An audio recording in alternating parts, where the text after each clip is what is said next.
Hello everybody and welcome to your third Cryengine 3 SDK tutorial. Today we're going to talk about how to create terrains and how to sculpt them and how to modify them to fit your needs and how to really start making our own game environments. You see that I have a different window open than last time. Last time we had this this forest file open and we kind of explored and kind of went over viewport navigation, but now I have this blank screen right here. That's because I didn't really save the forest.cry file. To create a brand new scene, and that's actually our starting point for the terrain, is to go to File. So go to File and press New, and then this new box will pop up saying My Level. In this here you have a couple of options, and the first one is to determine your level name, and you can basically type anything in that box. So let's type in level 1. Okay, so you can just basically name whatever you want. I just named it something random. And then down here in this little box, yes, this terrain height map resolution and meters per unit. Those two factors actually determine your terrain size. So for example, you have a height map resolution of 128 and let's say in meters per unit, you can actually say instead of meters per unit, meters per pixel, since you actually multiply the height map resolution times the meters per unit. So let's say we have height map resolution of 128 and you have meters per unit 4. That should give you 512 times 512, and yes, it does. You can see it right here in the terrain size. So this is actually really simple, and right here, this terrain we would create right now would have a really low pixel resolution, but would be fairly large. And yeah, so we don't want that. We want a high resolution, but still be large. So let's set the height map resolution to 512 and the meters per unit to 1. That should give us a nice terrain. And you see the terrain size is 512 times 512. So let's click OK. And it should start generating your terrain.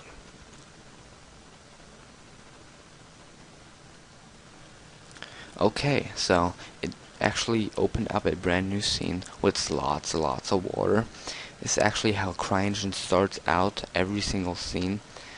The reason because there's a lot of water is because actually our terrain is below the water, since it doesn't really have any resolution or bumpiness to it, and we actually have to create that.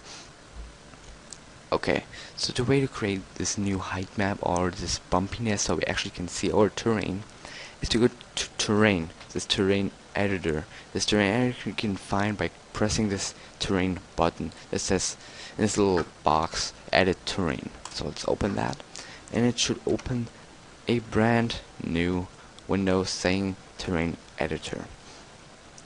Okay, so in here you have your little panel that actually represents our level right now. This is actually all water, and the terrain is actually buried under there. You can move around in this little view panel by using your mouse wheel to zoom in and out, like actually scroll in and out, and you right mouse button to move around, and just click and hold the right mouse button and drag around. Okay, to create a brand new terrain, we have to generate and basically create a height map. So there are actually two ways to do that. The first one is to go to Tools, and then Generate Terrain, or you could just press this button right here that says Generate Terrain. So let's press that button, and a couple of options will appear. For now, we will focus on bumpiness, detail, variation, and blur. Bumpiness is basically, excuse me, the bumpiness of the height map. So how bumpy the hills are gonna be and how noisy the height map is gonna be created. You're gonna see that in a sec. So let's actually keep it at that value for now. Then we have the detail, basically how detailed the bumps are gonna be, and how bumpy the bumps are gonna be, basically, and how much detail they have. Then we have the variation. This is basically the variation of the bumps. Like, basically, if you put it really high, they have a lot of variation. So it's gonna be, gonna have different sizes. If you keep at the low values, they're not gonna have a lot of variation. The blurring is actually kind of like the smoothness of the bumps, how smooth and how edgy they're gonna be. So if you really put on a high value, they're gonna be really smooth, and then if you put on low values, they're not gonna be as smooth. So the rest, and it's just like the sharpness of the base, and then the steps, the cover. We're gonna talk about this later. Then the feature size represent actually like the size of the height map, and this is actually not really important for now. We will talk about this much later. Okay, so let's press OK, and it should create a brand new height map. If you look at your perspective view, you actually see that it created a brand new scene. Actually see that there are a lot of bumps and a lot of variation. This might seem really small, but it actually isn't. This is a huge. You see that it has a lot of variation. So let's actually open up our terrain option box again, and you see that it generated a normal height map.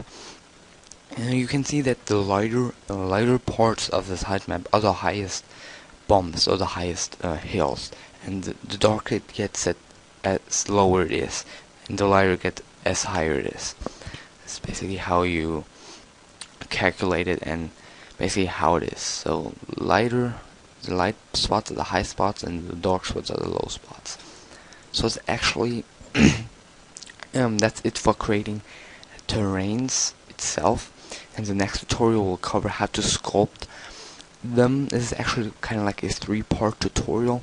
First we learn how to create terrains itself, then later the next tutorial actually we're gonna learn how to sculpt them and modify them, and then the third of this terrain tutorial is how to actually paint the terrains and how to give them some texture. In the next tutorial we're gonna talk about this 4 terrain brushes, and how, like the outer radius and inner radius, and how to modify it. So I see you in the next tutorial, and have a good day.